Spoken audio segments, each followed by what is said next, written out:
నమస్తే, welcome to our channel. పులివెందుల్లో జరగనున్న జెడ్పీటీసీ ఎన్నికలు ఆంధ్రప్రదేశ్ రాజకీయాల్లో ఉత్కంఠంగా మారాయి. మరి అసలు పులివెందుల్లో కూటమి అభ్యర్థి గెలుస్తారా, లేదు అంటే వైసీపీ అభ్యర్థి గెలుస్తారా?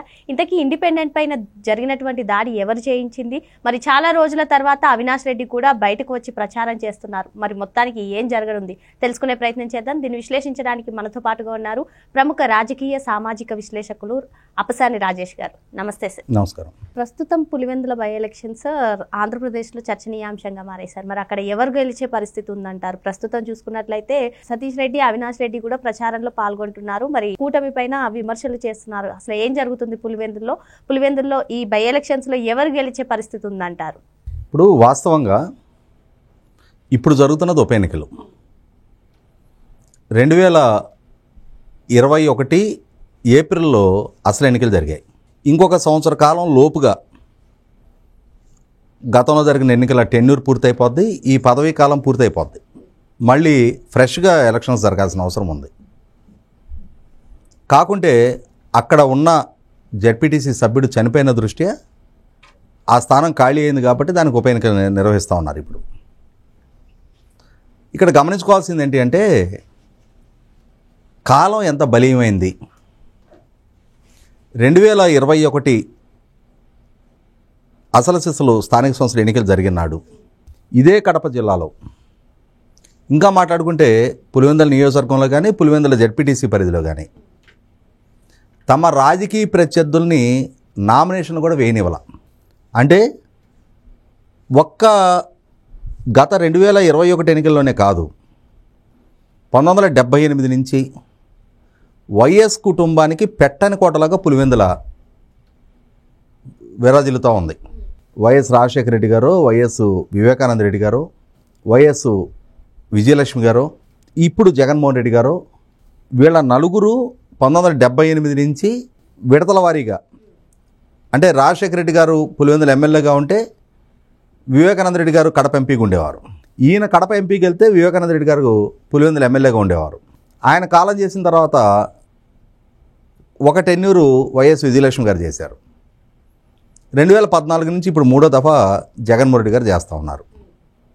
అంటే గత 11 అసెంబ్లీ ఎన్నికలుగా 1978 నుంచి ఇప్పటి వరకు జరిగిన 11 అసెంబ్లీ ఎన్నికల్లో వైఎస్ కుటుంబ గుత్తాధిపత్యమే పులివెందుల నియోజకవర్గంలో కొనసాగుతూ ఉంది. వాళ్ళ మీద ప్రత్యర్థులుగా వేరే ఎవరు పోటీ చేసినా సరే ఒక రకంగా నామమాత్రపు ఎన్నికగానే దాన్ని పరిగణించాల్సిన పరిస్థితి. రాష్ట్రంలో ముందుగానే ఫలితం డిసైడ్ చేసేదగ్గ కొద్ది స్థానాల్లో పులివెందులు ఒకటి. అటువంటి పులివెందుల్లో గత ఎన్నికల్లో రాష్ట్రాన్ని పరిపాలించిన జగన్మోహన్ రెడ్డి గారు ప్రాతినిధ్యం వహిస్తూ ఉన్న పులివెందుల నియోజకవర్గంలో ఈ మధ్యకాలంలో నీటి సంఘాల ఎన్నికలు జరిగినాయి. ఆ నియోజకవర్గ పరిధిలో ఉన్న 32 నీటి సంఘాలని తెలుగుదేశం పార్టీ ఏకగ్రీవంగా కైవసం చేసుకుంది.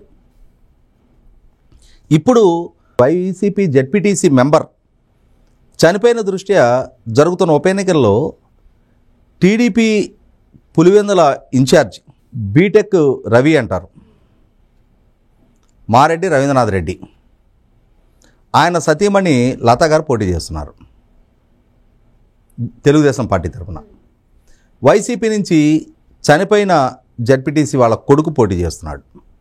2021 నాటి పరిస్థితులతో పోల్చి చూసుకుంటే అసలు తెలుగుదేశం నామినేషన్ వేయకూడదు అక్కడ. కానీ ఇవాళ తెలుగుదేశం వాళ్ళు నామినేషన్ వేశారు. నామినేషన్ వేయటం కాదు, ఎలా అయినా గెలిస్తే రాలి. ఇప్పుడు గనక పులివెందుల జెడ్పీటీసీ గనక గెలవకపోతే పులివెందుల్లోనే జగన్మోహన్ రెడ్డి రాజకీయ భవిష్యత్తుకి అదొక గొడ్డల పెట్టులాగా మారుతుంది అని చెప్పనే ఉద్దేశంతో స్థానిక ఎంపీ అవినాష్ రెడ్డి దగ్గర నుంచి వైసీపీ నాయకత్వం మొత్తం కూడా చెమటలు చిందిస్తా అక్కడ కష్టపడతా ఉన్నారు. అంటే పులివెందుల పునాదులు కదులుతాయనే అసలు ఎప్పుడు అంటే ఈ మధ్య కాలంలో బయటకు రావట్లేదు కదా సార్ అవినాష్ రెడ్డి, అందుకనే ప్రచారానికి వచ్చారంటారు. అదే అంటుంది. ఇవాళ అంత బలమైన ఎన్నికగా మారింది. ఏకపక్షంగా వాళ్ళ తరపున పూచిక పొలను నిలబెడితే వాళ్ళు నెగ్గేశారు గతంలో. అంటే జనరల్ కనుక ఎలక్షన్స్ జరిగితే, జనరల్ ఎలక్షన్స్ అంటే రిజర్వ్డ్ కాకుండా ఎంపీటీసీ నుంచి మున్సిపల్ చైర్మన్గా అంటే పులివెందుల గతంలో పంచాయతీగా ఉండేది, తర్వాత నగర పంచాయతీగా మారింది, తర్వాత మున్సిపాలిటీగా మారింది. ఏ స్థాయి ఎన్నిక జరిగినా కూడా వైఎస్ కుటుంబ సభ్యులే, ఎంపీటీసీలైనా, సర్పంచ్లైనా, ఎంపీపీలైనా, మున్సిపల్ చైర్మన్లైనా వాళ్ళ కుటుంబ సభ్యులే, ఇంకొకరికి ఆ ఛాన్స్ ఇవ్వరు. కాన్పర్ట్ సిచ్యువేషన్లో రిజర్వేషన్ అయినప్పుడు మాత్రమే గత్యంతరం లేని పరిస్థితిలో తమ అనుయాయులు వేరే వాళ్ళని ఎవరొకరిని నిలబెట్టేవాళ్ళు. అయితే వీళ్ళు లేదు, వీళ్ళ అనుయాయులు అంటే వీళ్ళు సూచించిన అభ్యర్థులను ఎక్కడం తప్ప వీళ్ళకి సవాలు విసరటం అనేది కొత్త. అంటే ఇక్కడ గతంలో కూడా జరిగింది. గతంలో తులసిరెడ్డి గారు ఆయన తెలుగుదేశం పార్టీ తరఫున జిల్లా పరిషత్ చైర్మన్గా, రాజ్యసభ సభ్యుడిగా చేశారు. ఆయన కడప జిల్లా తెలుగుదేశం పార్టీ అధ్యక్షుడిగా పనిచేస్తున్న రోజుల్లో ఆయన కూడా పులివెందుల నియోజకవర్గ వాసే, ఎన్టీ రామారావు గారి హయాం. అప్పట్లో పులివెందుల నియోజకవర్గంలో 3 జెడ్పీటీసీలు 3 ఎంపీపీలు తెలుగుదేశం పార్టీ నెగ్గగలిగింది. కానీ ఆ తర్వాత రోజుల్లో పరిస్థితుల పరిణామాలు మొత్తం మారిపోయినాయి. వైఎస్ కుటుంబానికి ఏకపక్షంగా మారిపోయింది అక్కడ. అది వాళ్ళు డబ్బుతో ప్రభావితం చేశారా, ప్రజల ప్రేమ పొందగలిగారా, లేదు దౌర్జన్యం చేయగలిగారా అని అంటే అన్నిటికీ అవునైనా సమాధానం చెప్పాలి. మా నియోజకవర్గం నుంచి ఒకళ్ళు రాష్ట్ర ముఖ్యమంత్రి అవుతున్నారు అన్న ప్రజల అభిమానం కారణం కావచ్చు, వీళ్ళు ప్రదర్శించిన దౌర్జన్యకరణ కారణం కావచ్చు, వీళ్ళు పెట్టిన డబ్బు ఖర్చు కారణం కావచ్చు. ఏదేమైనా సరే ఆ ప్రాంతం, అక్కడ ప్రజలు మాత్రం వాళ్ళకి గుత్తాధిపత్యాన్ని కట్టబెడుతూ వచ్చారు. కానీ ఇప్పుడు పరిస్థితులు మారాయి. బీటెక్ రవి రూపంలో అక్కడ విసరబడుతున్న సవాలు వైసీపీ పార్టీకి ముచ్చెమటలు పట్టిస్తూ ఉంది. ఇవాళ స్థానిక ఎంపీ ఒక జెడ్పీటీసీ ఉప ఎన్నికకి డోర్ టు డోర్ క్యాంపెయిన్ చేయాల్సిన పరిస్థితులు. పైగా మనకు అక్కడ ప్రతిరోజు ఉద్రిక్త పరిస్థితులు దారితీస్తున్న వార్తలు వింటూ ఉన్నాం. ఈరోజు అక్కడ ఇరువురు, ఒక వైసీపీ ఎమ్మెల్సీ, అక్కడ వైసీపీ స్థానిక నాయకుల మీద టీడీపీ వాళ్ళు దాడి చేసినట్టుగా వార్తలు వింటున్నాం మనం. ఇది ఊహించని పరిస్థితి పరిణామం. తెలుగుదేశం వైసీపీ దాటికి తట్టుకోలేక నామమాత్రపు పోటీకి పరిమితమైన స్థాయి నుంచి వాళ్ళ తెలుగుదేశం వాళ్ళు దాడులు చేయిస్తుంటే వైసీపీ వాళ్ళు దాడులకు గురవుతున్న పరిస్థితి. అంటే ఇక్కడ తీవ్ర ప్రతిఘటన, ఊహించని ప్రతిఘటన. ఇంకొక రకంగా మాట్లాడుకుంటే వైఎస్ జగన్ నాయకత్వానికి, ఆ కుటుంబ ఆధిపత్యానికి అక్కడ ప్రజల నుంచి ఎదురవుతున్న తిరుగుబాటుగా దాన్ని భావించవచ్చు. 5 దశాబ్దాల మీ గుత్తాధిపత్యం, మీకు అండదండలు అందించాం, మీరేం చేశారు? మీరు మీ కుటుంబాలు బాగుపడ్డారు.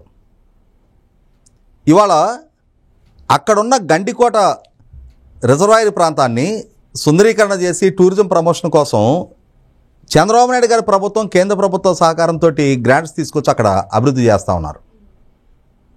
జగన్మోహన్ రెడ్డి గారు ముఖ్యమంత్రిగా కొనసాగిన రోజుల్లో గండికోట రిజర్వాయర్ పూర్తయిపోయింది, చిత్రావతి రిజర్వాయర్ పూర్తయిపోయింది. వాటిల్లో నీళ్లు నిల్వ ఉంటున్నాయి. కానీ ఆ నీళ్లని రైతుల పొలాలకు పారించే డిస్ట్రిబ్యూటర్ నెట్వర్క్, పిల్లకాలాల వ్యవస్థ జగన్మోహన్ రెడ్డి ఏర్పాటు చేయాలి. 5 సంవత్సరాల కాలం ఆయన పదవి బాధ్యతలు చేపట్టినాటికే గండికోట రిజర్వాయర్లో నీళ్లు నిల్వ ఉంటున్నాయి. 5 ఏళ్లు పూర్తిస్థాయి ముఖ్యమంత్రిగా కొనసాగి తన నియోజకవర్గానికి, రైతాంగానికి నీళ్లు అందించే కాలువలు కూడా ఏర్పాటు చేయని నిస్సహాయుడు జగన్మోహన్ రెడ్డి. అదే సందర్భంలో చంద్రబాబు నాయుడు గారి ప్రభుత్వం అక్కడ ముఖ్యంగా పులివెందుల నియోజకవర్గంలో వేంపల్లె లాంటి మండలాల్లో అక్కడ హార్టికల్చర్ ప్రమోషన్ కోసం అని చెప్పని చంద్రబాబు నాయుడు గారి ప్రభుత్వ హయాంలో అప్పుడు వర్షాభావ పరిస్థితులు ఎదుర్కొంటుంటే వాటర్ ట్యాంకర్ల ద్వారా రైతులు అరటి తోటలకి, చీని తోటలకు నీళ్లు పెట్టుకుంటుంటే ఆ ఖర్చు ప్రభుత్వం భరించింది. రైతులకు అండగా నిలబడ్డారు. దీనికి తోడు ఆయన 90% సబ్సిడీతో లక్షలాది ఎకరాలకి డ్రిప్ పరికరాలు ఇచ్చారు. 5 సంవత్సరాలు జగన్మోహన్ రెడ్డి పాలనా హయాంలో అసలు డ్రిప్ పరికరాలు ఊసే లేదు. అసలు అగ్రికల్చర్ మెకనైజేషన్కి ఆయన ప్రాధాన్యత ఇవ్వాల. చంద్రబాబు నాయుడు గారి పాలనా హయాంలో 25,000 ట్రాక్టర్లు రైతు రథం పేరిట రాష్ట్ర వ్యాప్తంగా రైతాంగానికి సబ్సిడీ మీద ఇచ్చారు. హార్వెస్టర్లు, రోటవేటర్లు, బేలర్లు, తైవాన్ స్ప్రేయర్లు, మల్చింగ్ షీట్లు, డ్రిప్ పరికరాలు, ఇట్లా వివిధ అగ్రికల్చర్ ఉపకరణాలు, యంత్రాలు రైతాంగానికి సబ్సిడీ మీద చంద్రబాబు నాయుడు గారు 2019కి ముందు ఇస్తే 5 ఏళ్ల జగన్మోహన్ రెడ్డి పాలనా హయాంలో కనీస మాత్రపు పరిగణలోకి కూడా వాటిని తీసుకోకుండా రైతాంగాన్ని నిర్లక్ష్యం చేశారు. అవన్నీ వాళ్ళ రైతులకి కళ్ళ ముందు కనిపిస్తూ ఉన్నాయి. ఎలా అయితే 2019 ఎన్నికల్లో 52 స్థానాలకు 49 స్థానాలు జగన్మోహన్ రెడ్డి కట్టబెట్టారో, అదే రాయలసీమ మొన్నటి ఎన్నికల్లో ఆ 49ని 7 స్థానాలకు పరిమితం చేశారో, ఇవాళ పులివెందుల నియోజకవర్గంలో జరగబోతున్న ఎన్నిక కూడా రేపు బీటెక్ రవి గెలుస్తారా లేదని ఇప్పటికి మనం చెప్పలేము. కానీ ఒకటైతే వాస్తవం, మాదే సర్వం సహా గుత్తాధిపత్యం అనుకున్న వైఎస్ కుటుంబానికి వెన్నులో వణుకైతే బీటెక్ రవి పుట్టించగలుగుతూ ఉన్నారు. ఒకవేళ అక్కడ ప్రజలు పూర్తి స్థాయిలో రియలైజేషన్ కనుక పొందితే రేపు బీటెక్ రవి సతీమణి లతా గారు గెలిచినా కూడా ఆశ్చర్యం లేదు. కాబట్టి ఏంటంటే ఇది వైసీపీ పార్టీకి, జగన్మోహన్ రెడ్డి గారికి ఆయన భవిష్యత్తు నాయకత్వ పటిమకు ఒక సవాలు విసరబోతుంది అనేది వాస్తవం. ఇంకో అంశం సార్, జగన్మోహన్ రెడ్డి పులివెందుల ఎమ్మెల్యేగా గెలిచారు. మరి ఆయన అసెంబ్లీకి కూడా వెళ్ళని ఇది చూసాం మనం. మరి మొత్తానికి ఈ ఎఫెక్ట్ ఈ ఎలక్షన్స్ పైన పడే అవకాశం ఉందంటారా? 100% పడుతుంది. ఎందుకంటే ఇక్కడ శాసనసభ్యుడిగా నిన్ను గెలిపించాం, 5 ఏళ్ళు నువ్వు ముఖ్యమంత్రిగా పనిచేసావు, దశాబ్దాల తరబడి మీ కుటుంబానికి విపరీతమైన లాయల్గా మేమంతా ఉంటూ ఉన్నాం. మా పట్ల, మా ప్రాంతం పట్ల, మా ప్రజల పట్ల, మా యువత పట్ల మీ వైపు నుంచి కనపరిచిన కన్సర్న్ ఏంటి? మీరు బాగుపడ్డారు, మీరు ఆస్తులు సంపాదించుకున్నారు, మీరు పరిశ్రమలు పెట్టుకున్నారు, మీరు మీడియా సంస్థలు పెట్టుకున్నారు, మీరు ప్యాలెస్లు ఎస్టేట్లు సమకూర్చుకున్నారు. మాకు అనుగురింది ఏంటి అన్న రియలైజేషన్ ప్రజల్లో నుంచి బిగినైనప్పుడు అంతిమంగా ఎంతటి ఆధిపత్య ధోరణికైనా ముగింపు పలకగలిగే చైతన్యం ప్రజల నుంచి వస్తుంది. ఆ చైతన్యం ఇప్పుడు పులివెందుల ప్రజల్లో కనిపిస్తూ ఉంది. నా అంచనా అయితే రేపు పులివెందుల జెడ్పీటీసీ ఎన్నిక ఫలితం వైసీపీ పార్టీకి ఒక ఆశనిపాతంలాగా మారడానికి ఆస్కారం ఉంది. మరి వైఎస్ కుటుంబానికి కంచుకోట అయినటువంటి పులివెందుల్లో వైసీపీకి బీటలు వస్తుందని చెప్పి సార్ చెప్తున్నారు. మరో అంశంతో మళ్ళీ కలుద్దాం. Thank you sir.